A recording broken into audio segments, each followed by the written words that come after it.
গত বছর ছাত্র জনতার গণ অভ্যুত্থানে আওয়ামী লীগ সরকারের পতনের পর থেকে বাংলাদেশ ভারত কূটনৈতিক সম্পর্কে টানাপোড়েন চলছেই।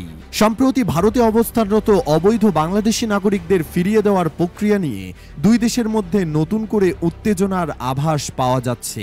বাংলাদেশের পররাষ্ট্র মন্ত্রণালয়ের মুখপাত্র রণধীর জয়সওয়াল জানিয়েছেন, তারা ২৩৬৯ বাংলাদেশি নাগরিককে ফেরত পাঠাতে প্রস্তুত। গত বৃহস্পতিবার ভারতের পররাষ্ট্র মন্ত্রণালয়ের সাপ্তাহিক ব্রিফিংয়ে এই বিষয়টি আনুষ্ঠানিকভাবে জানানো হয়।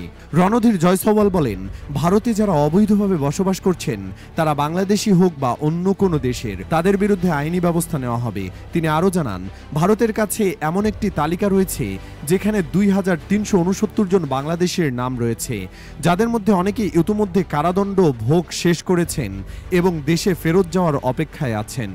সবচেয়ে গুরুত্বপূর্ণ বিষয় হচ্ছে, এই ফিরিয়ে দেওয়ার প্রক্রিয়া মূলত বাংলাদেশ সরকারের জাতীয়তা যাচাইয়ের উপর নির্ভর করছে।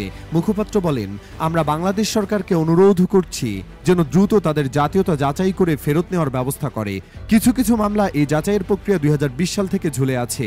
বিশ্লেষকরা মনে করছেন, এই ইস্যুটি কেবল অভিবাসন কিংবা আইনি ব্যবস্থার মধ্যেই সীমাবদ্ধ নয়, বরং এটি দুই দেশের কূটনৈতিক সম্পর্কেও নতুন মাত্রা যোগ করতে পারে। বিশেষ করে যখন দুই দেশের মধ্যে বাণিজ্য, সীমান্ত ব্যবস্থাপনা ও প্রতিরক্ষা চুক্তি নিয়েও সাম্প্রতিক সময়ে টানাপোড়েন চলছে।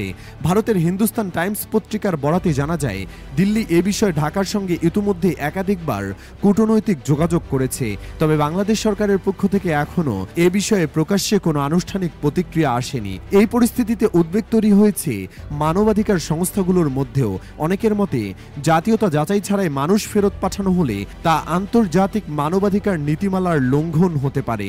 পর্যবেক্ষকরা বলছেন, সীমান্তবর্তী অঞ্চলে এমন ইস্যুগুলো খুব সংবেদনশীল। অতীতেও দেখা গেছে অবৈধ অভিবাসন নিয়ে দুই দেশের মধ্যে উত্তেজনা সৃষ্টি হয়েছিল।